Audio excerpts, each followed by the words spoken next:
Hello everyone, welcome to a online solution. तो मैं हूं अशफाक और आज आपके लिए मैं क्लास 10th का मैथ लेकर आया हूं एनसीईआरटी का। वो भी प्रश्नावली है 3.1।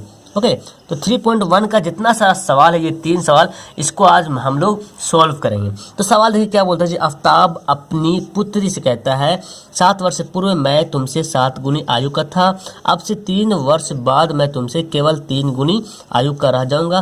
क्या यह मनोरंजक है? इस स्थिति को बीजगणितीय एवं ग्राफीय रूप से व्यक्त कीजिए। यानी कि बीजगणितीय रूप से व्यक्त करना है। जो ग्राफ विधि जिस बनाते हैं, बस उसको सिर्फ एक समीकरण बताना आपको, और कुछ भी नहीं करना, हल नहीं करना है। ओके, सिर्फ ये समीकरण के रूप में लिखना है। तो आइए इसको कैसे लिखते हैं ये देखता हूं मैं। चलिए यहीं पे मैं आपको सोल्व करके बताता हूँ यहाँ पे। तो सबसे पहले देखिए दिया हुआ, आफ्ताब कहता है कि 7 वर्ष पूर्व मैं तुमसे 7 गुनी आयु का था। तो पहले मानना पड़ेगा हमको। पहला सवाल है मानना पड़ेगा। माना कि आफ्ताब की उम्र बराबर x वर्ष। तो यहाँ पे देखिए सवाल में बोल रहा था कि आफ्ताब की उम्र दिया हुआ था और उसकी पुत्री की उम्र के बारे में जिक्र था। तो हम मान लिए आफ्ताब की उम्र माना कि x वर्ष और उसकी पुत्री की उम्र y वर्ष। फिर सवाल में बोलता है जी कि 7 वर्ष पूर्व, 7 वर्ष पूर्व, जैसे 7 वर्ष पूर्व बोलेगा तो आप क्या करेंगे, मान लेंगे 7 वर्ष पहले आफ्ताब की उम्र, पूर्व मतलब पहले, आफ्ताब की उम्र कितना हो जाएगा, x से -7। यानी कि जो भी ये जो x जो है ना, ये वर्तमान आयु है। ओके, माना कि आफ्ताब की उम्र कितना हो गया, x वर्ष, तो ये वर्तमान आयु है। अब 7 वर्ष पहले करेंगे तो क्या होगा, x -7, 7 वर्ष घट जाएगा। तो जब आफ्ताब की उम्र x -7 होगा तो उसकी पुत्री की उम्र भी 7 वर्ष पहले हो जाएगा, y -7। फिर बोलता सवाल में आगे कि 3 वर्ष बाद, तो 3 वर्ष के बाद का मतलब क्या समझे, 3 वर्ष बाद, यानी कि जो वर्तमान उम्र है उससे 3 वर्ष बाद प्लस, तो 3 वर्ष बाद आफ्ताब की उम्र क्या हो जाएगा, x + 3, और इसकी पुत्री की उम्र भी x + 3 हो जाएगा। तो ये इतना आपको लिखना पड़ेगा। जब आप सवाल बनाएंगे आफ्ताब की उम्र कितना है, उसकी पुत्री की उम्र कितना है, तो सारा कुछ इतना आपको मेंशन करना पड़ेगा, सवाल को समझना है।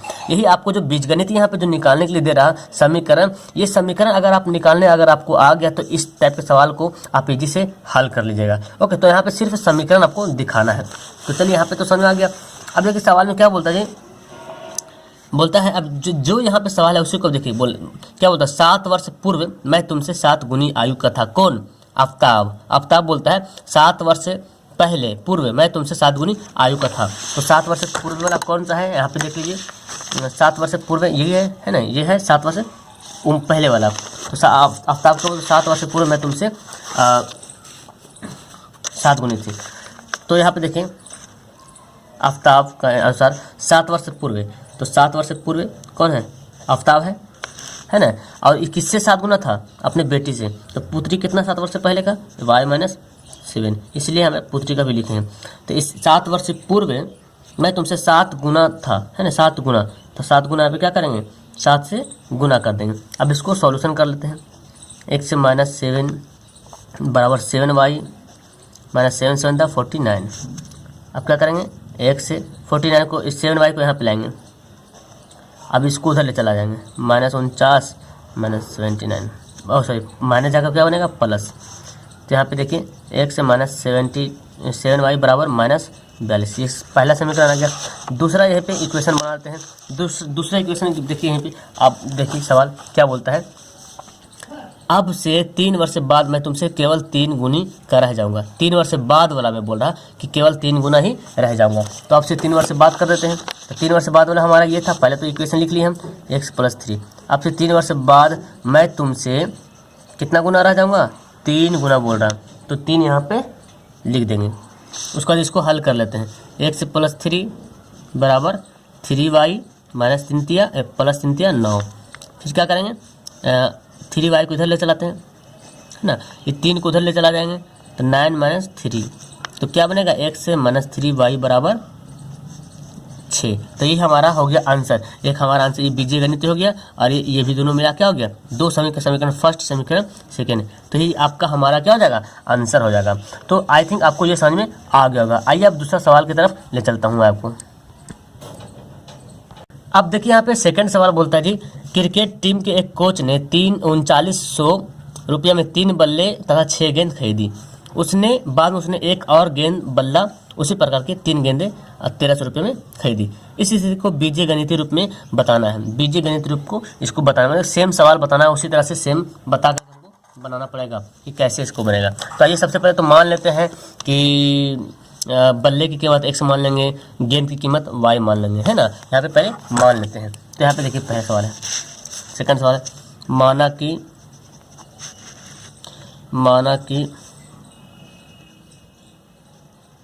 बल्ले की कीमत या मूल्य बोल सकते हैं x रुपया, और क्या है गेंद, है ना।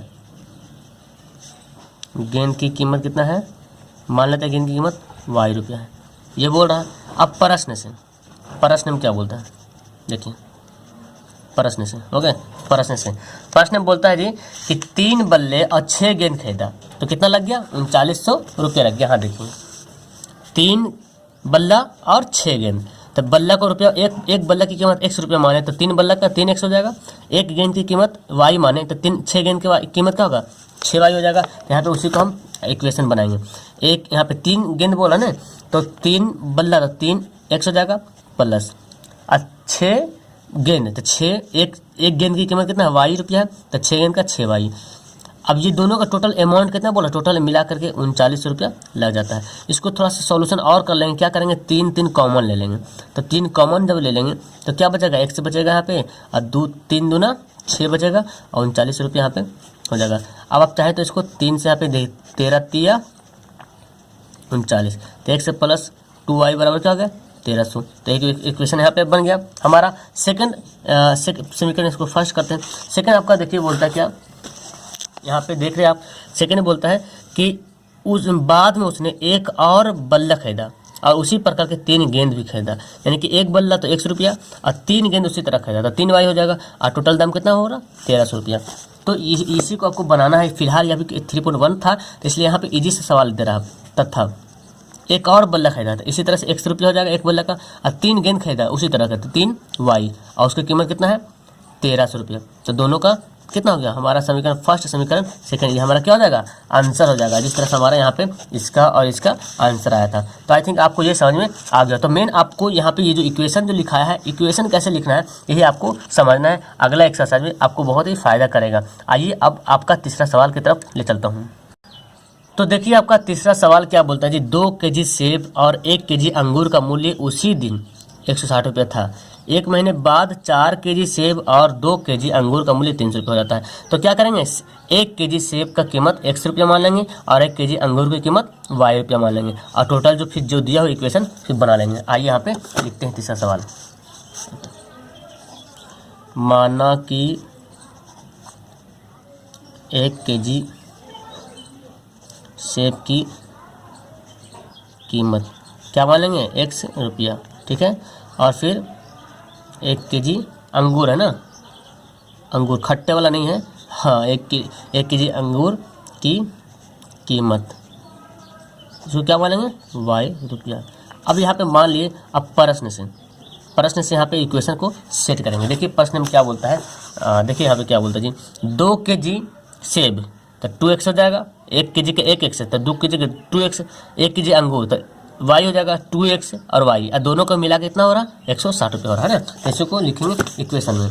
तो 2 केजी सेब तो 2x प्लस 1 केजी अंगूर तो 1y बराबर है, और दोनों को मिला के कितना हो गया, 160 रुपये। तो हमारा यहाँ पे तो कुछ करने का है नहीं, तो कुछ नहीं होगा, तो बस हमारा यही समीकरण फर्स्ट हो जाएगा।